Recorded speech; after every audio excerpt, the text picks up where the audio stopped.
Ako, si Jane. Tulad ng iba, nangangarap din ako na magkaroon ng isang simple at magandang love story. At naniniwala na may mga bagay sa mundo na bigla na lang darating. Tulad ng pag-chat niya sa akin. Hindi ko alam pero ang gaan ng pakiramdam ko sa kanya. Hindi ko namamalayan ang bawat oras at sandali. Basta, masaya ako sa tuwing andyan at kausap ko siya. Isang araw, nagdesisyon siya na magpunta sa bahay. Gusto daw niyang makita at makilala ang mga magulang ko. Magkahalong kaba at tuwa ang nararamdaman ko ng mga araw na yun. Wala na akong magawa, kaya pinakilala ko na siya sa mama ko. Pero laking gulat ko nang bigla niyang sinabi, gusto ko pong ligawan ng anak niyo. Hindi pumayag ang mga magulang ko, kaya mula nun, hindi na kami nag-usap. Pero hindi siya sumuko. Kinausap niya yung best friend ko para magkausap muli kaming dalawa. Hindi ko alam at nagugulan ako kung ano ang gagawin ko.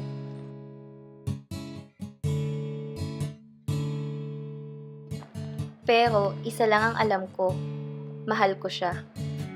Walang sagot sa tanong kung bakit ka mahalaga. Kaya pinaglaban ko na lang ito. Walang Kaarawan niya nun, nung marinig niya mula sa labi ko, ang isang matamis na oo. Talaga?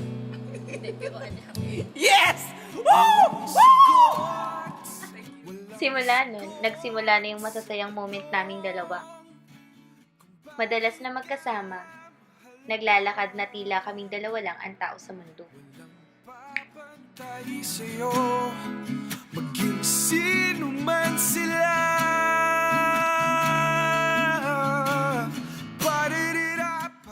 Wala nang masasaya pa sa mga panahong kasama ko siya. Walang papantay sa'yo, maging sino man sila. Kulitan, asaran, at mga kalokohang hindi mo inaasahan.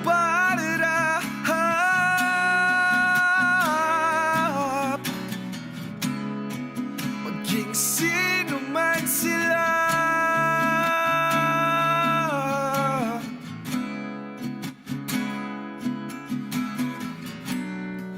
Walang papantay sa'yo, maging sino man sila.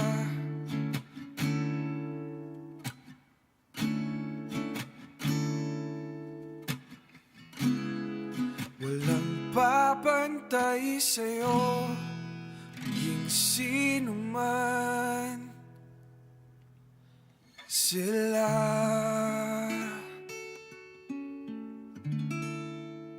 Pero tulad ng ibang love story, hindi lahat may happy ending.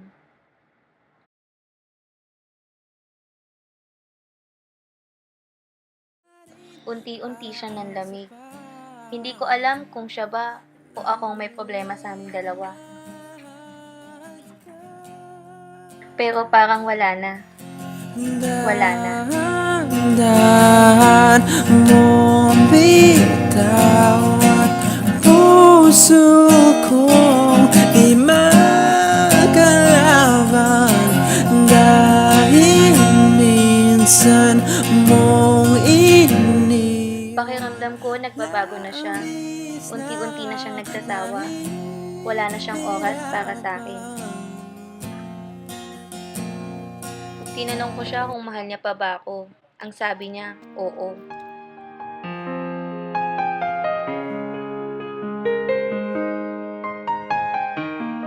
Doon, nagkaroon ako ng lakas na loob na ipagpatuloy pa itong relasyon namin.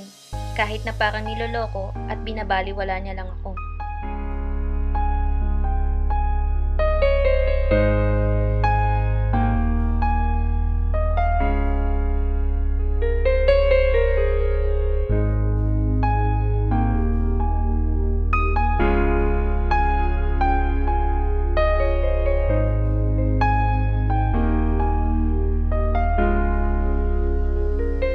Hindi ko alam kung bakit.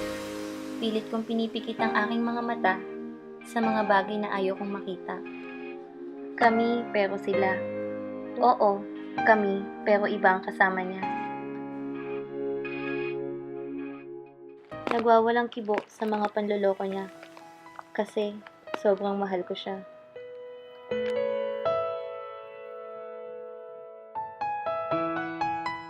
Hanggang pag-alala na lang ako sa mga oras at araw na kasama ko siya.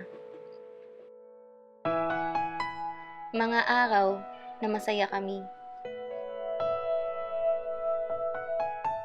Nakangiti, naglalaro, na parang walang ibang tao sa mundo.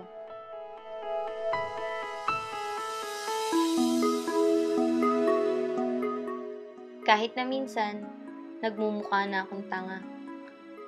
Iniisip ko na sana hindi ko na lang siya sinagot. Hindi na sana naging kami at hindi na sana ako nasasaktan ng ganito.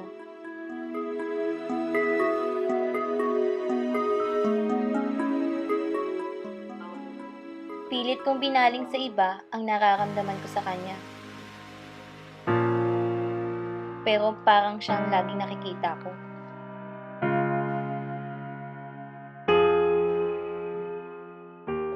Iniisip ko na lang, siguro pahiram lang ang lahat.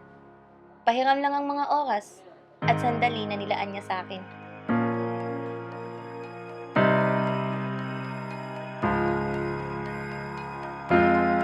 Pero kahit papano, aaminin ko, naging masaya ako. Kahit papano, naranasan ko sa kanya kung paano ba pahalagahan at mahalin ng isang lalaki.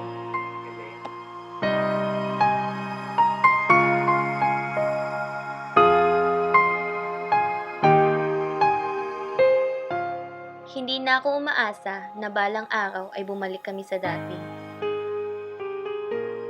Ang tanging pinapanalangin ko na lang ay sana bumilis ang takbo ng oras para makalimutan ko na siya.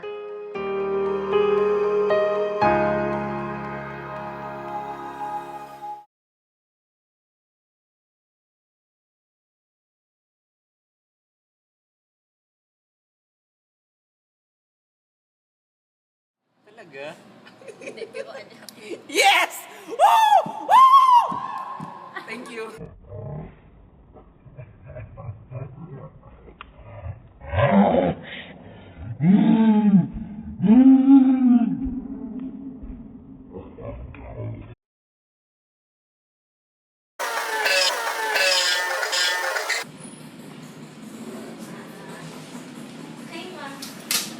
Nanay ko. Nanay ko pala. Apple banana, apple banana. Magmano.